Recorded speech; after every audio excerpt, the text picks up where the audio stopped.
The Journal and the New Deal by H.P. Lovecraft. One cannot question the patriotism shown by the Journal and Bulletin in its recent series of distinctly alarmed editorials against the implications of America's New Deal. Prominent names, resonant abstractions, and inherited political slogans are potent factors in a certain type of opinion holding, and a synthesis of images, including Thomas Jefferson, whom the Hamiltonians of our day so devoutly invoke. The historic American system, sturdy character and deep wisdom of the founders, liberal democracy, individual's control of his destiny, economic law, sound financing, just plain freedom, and other old reliables, is admittedly hard for a good schoolbook traditionalist to resist. Didn't G.W. Bush use the word liberty just ridiculously too much? Especially if he chants to represent the complacent textile oligarchy which has always flourished despite irrelevant hardships and incidental starvation elsewhere, amidst this sturdy form of human liberty. Such an altruistic concern for freedom is by no means new. In the middle of the 18th century, many prosperous Americans who had done well under a colonial system dictated by the different conditions of earlier experience were eagerly ready to echo the Journal's quotation that the great realms are only maintained with the same means whereby they were created, and to point out, like the Journal, that the country had, despite many incidents of awkwardly contrary indications, seen no necessity to recast the fundamental form of its institutions in the span of 5 generations. It is evident that they were equally devoted to the type of individual character molded by their especial political system, and that they firmly fancied all decent subjects were with them. In the face of agitation by wild radicals and new dealers, a mere scholar and, like Dr. Franklin, ill-informed and anchorless upstarts like Patrick Henry, Samuel Adams, and James Otis, and shrewd politicians at home like William Pitt and Edmund Burke, these solid aristocrats would have understood the Journal today when it preaches. An attempt is now being made by people in authority to start this country along the road to regimentation and violation of the American tradition. As realization of what is happening dawns on the people, resistance grows stronger. It is our firm belief that Americans do not want that way, and so on. The parallel is startlingly exact. Between 1776 and 1778, the colonials, who had lost sight of the relationship of the emergence of their troubles to the destructive forces of the French and Indian Wars, and who, trusting not only to the economy and scheme of things, but also to the opportunities for reform and progress, as well as for recovery that lay in the path of the old order, were philanthropically furnished with an admirable guide to sound traditional thinking, which took the form of a press propaganda not at all unlike the Journal's present campaign. Mr. Ambrose Serrell, an Undersecretary of State for the colonies who had come to America in 1774, took charge of the newspapers of New York in an effort to show the people what a false conception underlay their idea that the whole world had changed and that a new deal was necessary. He anticipated the substance, if not the literary tone, of his future colleague's cry. We do not believe that human nature is susceptible to such change. We believe that the American plan of life was sound. We recognize its grievous faults, and we would want to see the attempt to remedy them. But we do not believe that the remedy is to be found in an entire recasting of our political institutions and of our philosophical basis of life. Like the Jeffersonian Republicans of our local mill-owning dynasty, he thought that the substitution of any new rule for that of the existing Eupatrids was a blasphemous blow at human rights. Shrewdway, in his career, embodies this belief in a now scarce pamphlet printed in London in 1775. Americans Against Liberty are an essay on the nature and principles of true freedom, showing that the designs and conduct of the Americans tends only to tyranny and slavery. And trusting the economy and scheme of things, that makes sense, right? We don't need the extra words in there. But that wasn't all they trusted.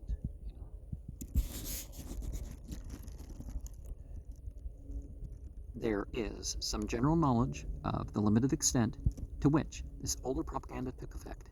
Hence, it is not likely that the journal is too hopeful about its own like, or as BKH might say, Bartretonian assault on the waves of popular feeling. The Spenglers of Westminster and Eddy streets, whatever their wistful ideas may be, are hardly likely to repeat in private their public gesture of confounding the wants of the proprietied minority, representing business with the wants of the American people as a whole. Indeed, the slightly frantic temper of the recent editorials betrays more than an inkling of their actual perception.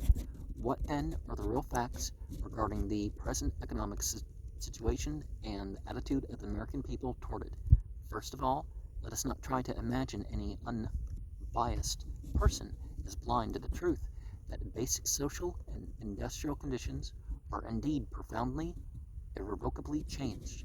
We know, despite the clever smokescreens of the property guarders, that the founding fathers lived in a world infinitely different from ours, a world of scanty resources, slow production, difficult communication, and blind rule of thumb social and administrative ideas. In such a world, there were not nearly enough resources to go around among the population, while the production of what did exist involved the labor of the whole people aside from tradition, sanctioned parasite classes. Different regions were not interdependent, and the slow, scanty process of primitive agriculture and handicraft enabled virtually everyone to find a market for what he produced. Any number of separate persons could compete in the same line without serious mutual encroachment. Here were a set of real conditions to be met in a realistic way, and it is probable that Thomas Jefferson, whose real philosophy was antipathetic to that of our modern Hamiltons of Monticello, dealt with them as wisely as they could be dealt with. If there is any great American tradition or uniquely American philosophy aside from demagogic and plutocratic platitudes, it is just that, to deal rationally with whatever set of actual conditions may at any period exist, with the benefit of the entire population, not that of merely the most fortunate or most naturally acquisitive part of it as a goal. Jefferson was no such oaf as to imagine that conditions can always be the same, or that any specific policy has an intrinsic value when it ceases to do what it was meant to do. It is another school that elevates certain temporary economic trends into eternal and inimitable economic laws, and that claims some mystical continued efficacy for sundry fixed methods, long after the total vanishment of the state of things to which they were applicable. What is really a permanence in a nation's fiber and folkways is not in detail what the group does, but what it wants and how resourceful it is in getting it. Whatever the surrounding conditions and the processes they may have to call for, in the case of the United States, the usual spiritual and institutional forms which have made a people's character great and which must be husbanded and preserved are not typified by a certain liberal course of laissez-faire acquisition, which was once effective, but which is now a mere cloak for the grabbing of 80% of the common resources by 2% of the people. They are rather typified by the resolve which lay behind Mr. Jefferson's pragmatic course of the moment to give the whole population a chance to acquire a decent share of the country's wealth, and defeat any obstacle to such sharing. He who would follow the real national tradition will do as Jefferson himself would do in similar circumstances, not as he happened to do in other circumstances. There is no need to belittle the general type of character which developed under the early American conditions of scanty resources, isolation, and personal competition in primitive agriculture and handicraft, though we may well question whether other modes of training could not produce equal stamina and resourcefulness. We can rest satisfied with the stamina and resourcefulness produced, and if we tend to criticize the exaltation of merely acquisitive qualities and the ugly spirit of ruthlessness prevailing under such conditions of ceaseless material struggle and meagerness of life, we must remember that no other conditions were possible in the given time and place. Our only mistake would be to idealize, per se, this peculiar type of character, and the influences which shaped it, deny that its virtues could otherwise be achieved. To be totally blind to its faults, and to fancy that even its virtues are worth sacrificing everything else for. It served its function. It may well survive and serve in the future, but sensible Americans know that the preservation of this precise type of temperament is a far less important matter than feeding all the people and seeing that the channels of honorable employment are kept open to them through governmental regulation and even collective ownership and non-profit operation, if it could be done otherwise. For that the time for sentimental traditional frills is past. People will not support a social order which gives them no chance to share in its fruits. A whole population working and eating according to a planned economy is a nobler and more American thing than a limited nucleus of old-time rugged individualists prospering during an increasing unemployable minority,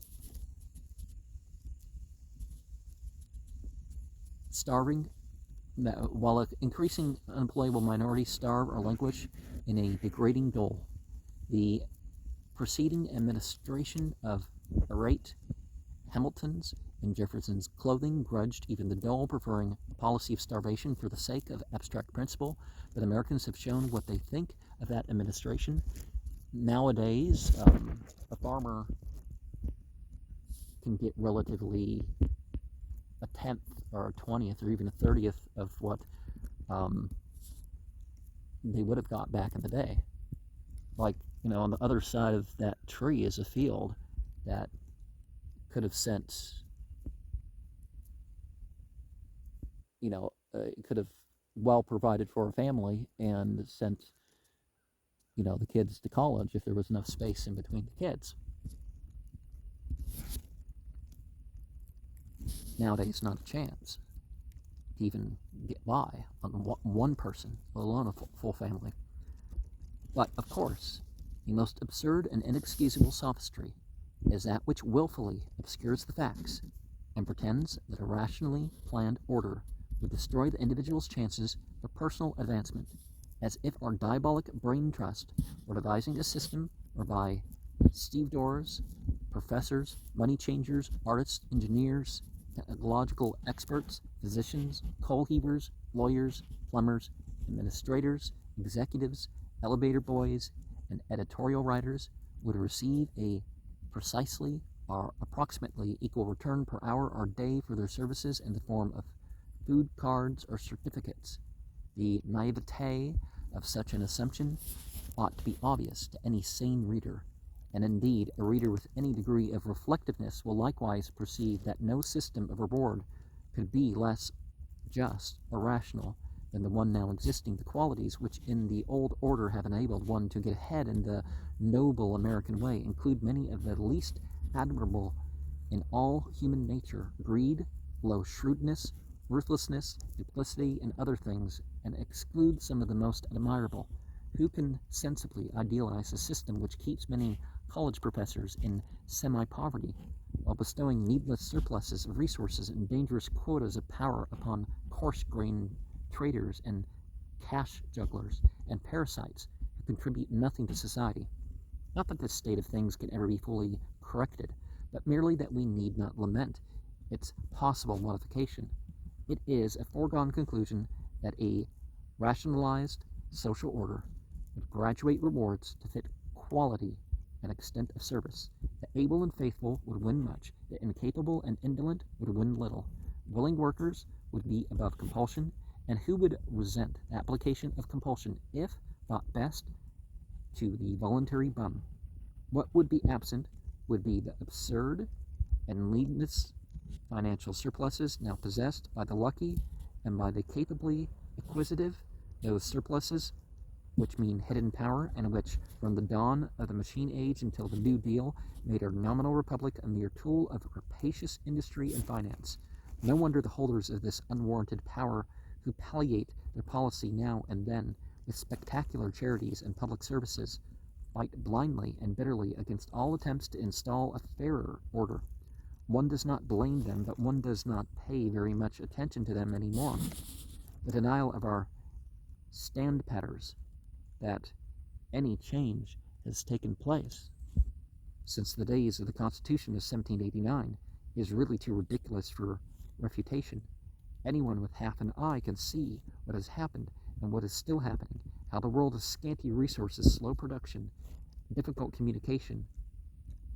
Well, now communication is so fast and all that it's difficult, because people are depersonalized, that's why. And blind empirical sociology and administration has given place to a world with infinite, though undistributed resources, limitless production and duplication with a minimum of labor, complete boundary obliteration through rapid communication, and the social knowledge and administrative technique altering our whole approach to man and his problems.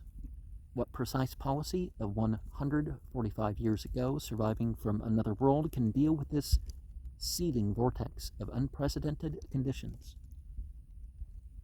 We know that through machinery, the whole basic relationship between the individual and industry has been radically and irrevocably metamorphosed, that under a laissez-faire system, enterprise and stamina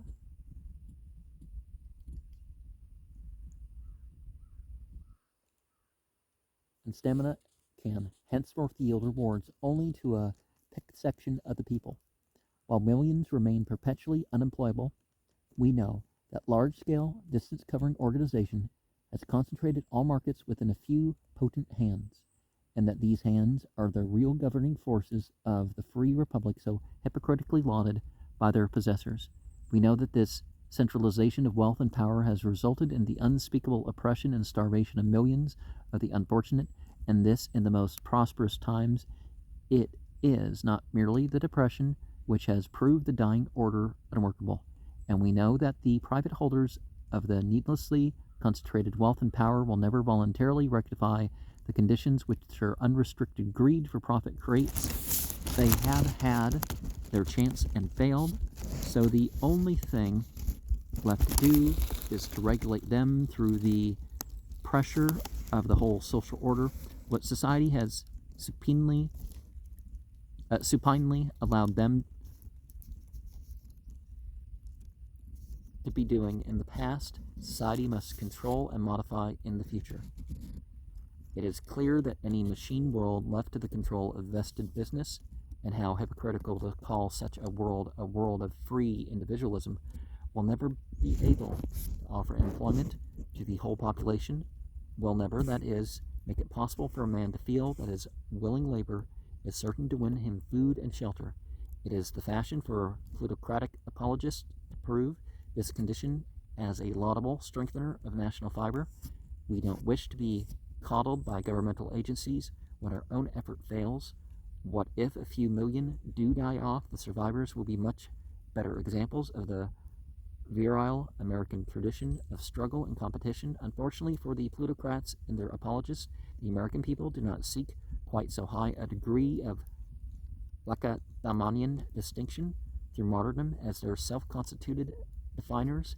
and ostentatious idealizers would have us believe. On the contrary, they consider it much better to eat and to be concrete men than to starve and be abstract demagogues. Hence, the vote of November 8th, 1932, against the seated exemplars of Menenius Agrippa's doctrine. We know today that nothing will restore the pre-machine condition of reasonably universal employment save an artificial allocation of working hours involving the use of more men than formerly to perform a given task. Hardly men of traditional American fiber can scarcely get jobs when none are left, and can scarcely depend on the sporadic freaks of luxury consumption under forced sales which occasionally create new production demands of drop-in bucket magnitude. Jobs must be spread, and the pay of each must not drop below a living wage, no matter how much profit it destroys. It is more important to spread living wage jobs than to assure profit to private industry. If industry cannot stand the reduction, it must cease to be private industry. Business is an abstraction worth nobody's worship. The primary function of society, in spite of all the sophistries spurred of selfishness, is to give men better conditions than they could get without it. And the basic need today is for jobs for all, not for property for a few of the lucky and the acquisitive.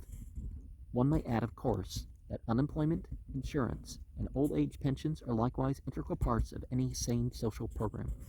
With all these decently civilized measures acting together, there is a chance to salvage our swiftly declining society from the chaos of revolution and possible barbarism otherwise awaiting it. Now, we have seen, particularly in the 45th administration of people divide into two, right? But under the 45th president in particular, also under the 44th, you had, no, it's the 44th and anyways, under Obama and Bush, we had this idea of, it was the 44th, wasn't it? And 43rd. So this talk about, this business is too big to fail and all that.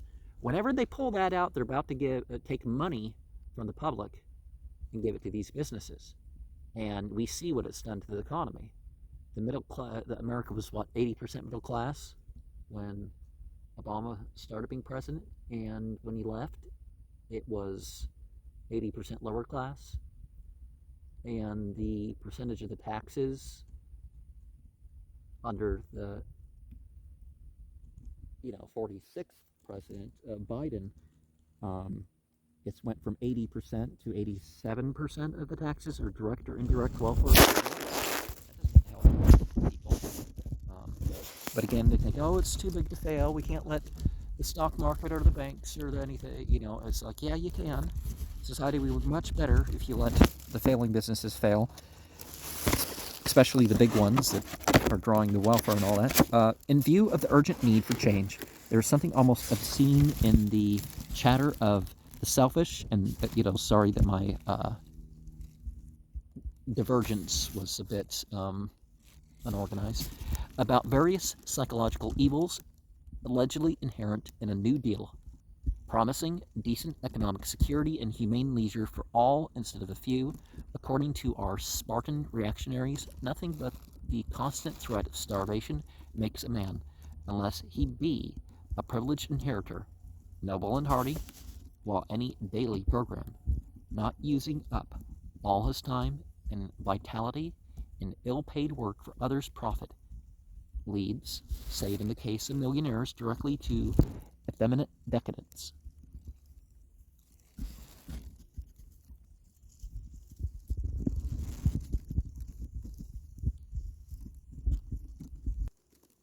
It is really hardly necessary to answer such such overt puerility.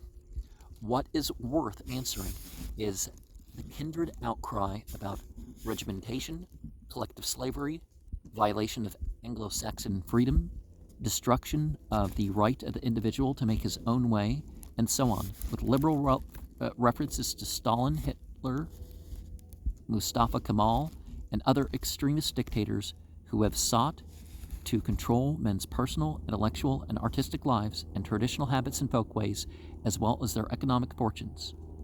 And nowadays we're facing that again too. Rather than dealing with the problems and stuff, we're addressing so-called white supremacy. And it's like, well, if you didn't encourage crime from some parts of the population, you wouldn't have that. And if you look at immigrants versus people born here, you look at things a little bit different. If you look at some other angles, it comes out a little bit different. So let's, supremacists are a problem. Naturally, Anglo-Saxon balks at any program calculated to limit his freedom as a man and a thinker or to disturb his inherited perspectives and daily customs. Need we say that no plan ever proposed in an Anglo-Saxon country would conceivably seek to limit such freedom or disturb such perspectives and customs. Here we have a deliberate smokescreen, conscious and malicious confusion of terms. A decent planned society would indeed vary to some extent the existing regulations, for there are such governing commercial and economic life. Yet, who, save a self-confessed Philistine or Marxist, and they meant Philistine like as an insult, not quite the insult that Fleischton was intended as, but or Marxist, that the plutocrat can cite Das Kapital for his purpose, would claim that the details and conditions of our merely economic activities form more than a trivial fraction of our whole lives and personalities. And Polish Wallow Tun, the she Satan, coming from the per or pla, sut or seth. You can change any of those last four letters, the seen and the thought and the ta and the thaw, or whatever the ancient Egyptians would have called them. Basically, either the government, per, of the devil, or the great house, pla'a, of the devil.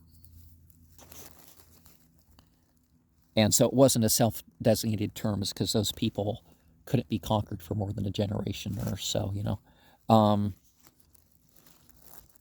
they couldn't be conquered completely by the Persians or the Egyptians or whatever. But, there was some of that back and forth.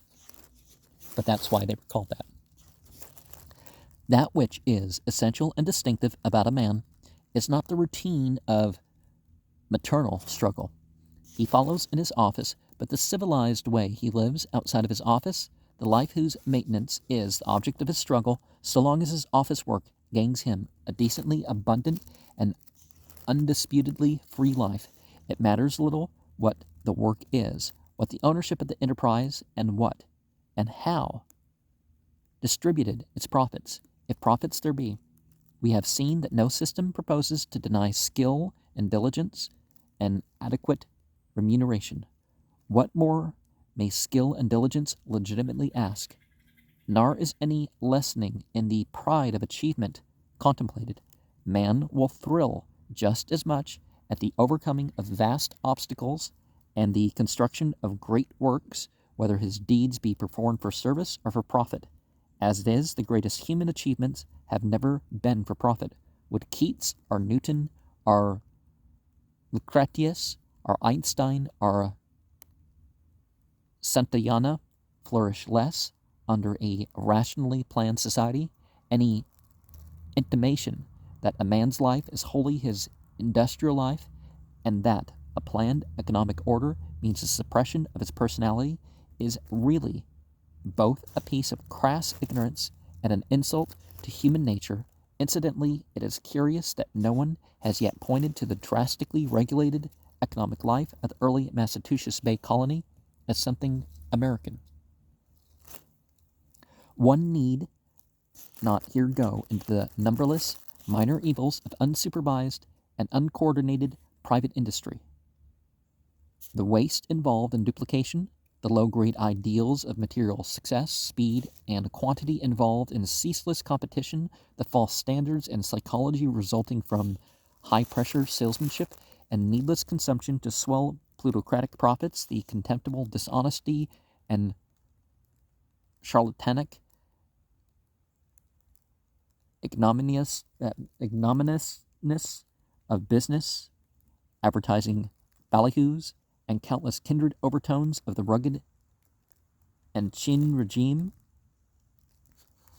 One may only say that if we are ever rid of these things, we shall indeed be well rid of them.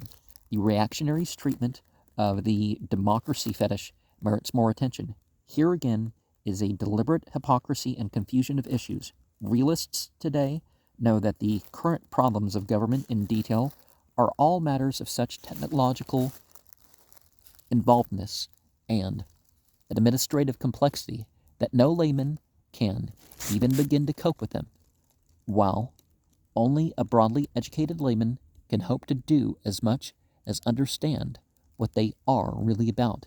The old dealers pretended to deny this and kidded the voters into thinking they could intelligently pass on such problems, meanwhile exercising all actual control themselves through carefully arranged nominations, elections, briberies, manipulations of legislature, injunctions, and cognate devices of rugged, unspoiled Jeffersonians.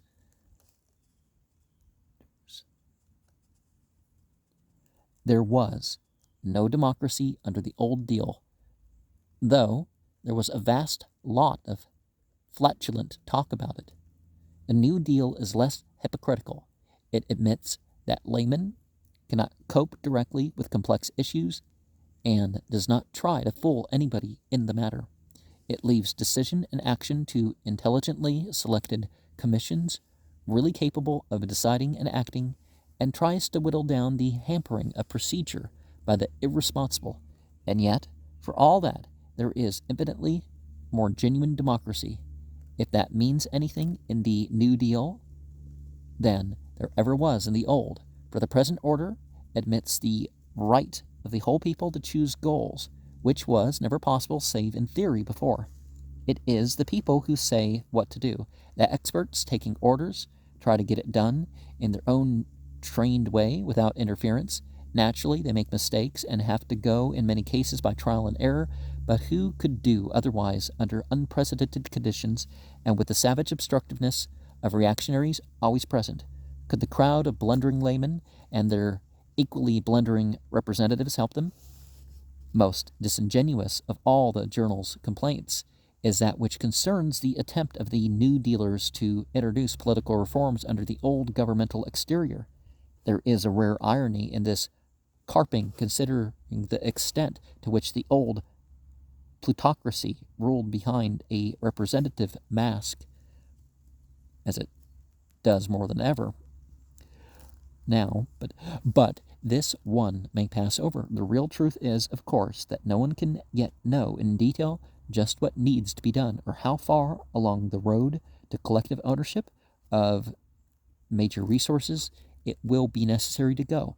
The present is a time of imperative experiment, and it would be a sheer waste to map out modified governmental fabrics which newly discovered conditions might force us to supersede at once. Any government of really civilized nature is rationally flexible and will permit us to experiment with new lines of direction when conditions change until we finally strike on something of genuinely permanent benefit. When we do find such a stable plan, there is no question but that all the formal constitutional framework will be brought into consistency with it, but the matter calls for no haste. The undue concern of our Tories about this point is typical of their tendency to live in sonorous abstractions, save where their own overfed purses are concerned, rather than in tangible realities. It is no purpose of the present commentator to belittle the achievements of the past's unequal society in building up cultural standards which could not otherwise have existed when resources were few and production slow. Plainly, the concentration of wealth and power among the stronger and luckier members of humanity was justified at a time when a fairer distribution would have impoverished all and prevented the growth of such race-advancing refinements as depend on leisure, plenty, and authority. It is because resources are now plentiful, permitting a fair distribution, without any lowering of the cultural standards of the highest classes, that a policy of continued economic disproportion has become so wholly indefensible. The gradual yielding of such a policy to a fairer and more workable scheme must not be looked upon as anything really artificial or unnatural. After all, it will be merely the continuance of the old process of adapting methods to conditions with very little of basic importance in life even touched. The balance of focus has shifted so that economic elements must shift in consonance in order to achieve a fresh state of stable equilibrium, of the general recognition of the shift and its demands, both among the masses and among the disinterested thinking minority. There can be no longer a question, if left to ethical grounds alone, the recognition would have been slower, but the acute needs emphasized by the Depression have crystallized liberal opinion very rapidly. Much of this opinion, unfortunately, leans over backward into the doubtful zone of equalitarian communism. But the best way to prevent excess in that direction, an excess which any forcible revolution would be likely to enthrone, is to follow that milder course which nature seems to mark out, and which most of the new dealers in Washington appear to be following to a gratifying extent. And so, though a sincere admirer of the journal and bulletin's news and literary standards, a third-generation subscriber without other daily informative pabulum, and a product of an hereditarily Republican and conservative background, the writer must register dissent from the heated periods of the editorial genius whose alarm for the public liberties is so touching. It is impossible not to see in such an alarm the blind defensive gesture of vested capital and its spokesman as distinguished from the longer range thought which recognizes historic change, values the essence instead of the surface forms of human quality, and tests its appraisals by standards deeper than those of mere convention and recent custom. That any part of this outburst will be put into print, the writer is not ingenuous enough to fancy even for a moment. It is rather a kind of emotional catharsis which will serve its utmost end of real thought far enough to establish its accord with the numerous throng of similar rays which the recent volley of plutocratic patriotism must have evoked. Perhaps the massed result of these replies will be to give the fusilizers of freedom a slightly clearer idea of what the general American public values as its real tradition, and what it is determined to get, peaceably if possible, despite the flag-waving abstractions and solicitous altruism of old-time business and finance. H.P. Lovecraft. And there's, he fakes as if this was Tiberius Sempronius Gracchus.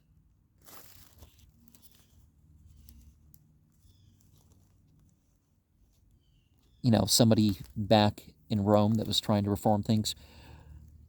And the right-wing value of charity can be had.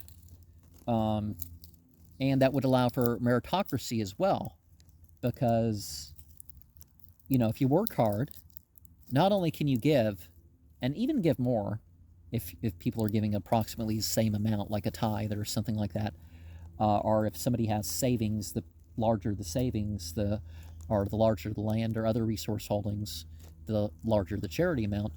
But the people will be rewarded for being skilled in different ways or doing more.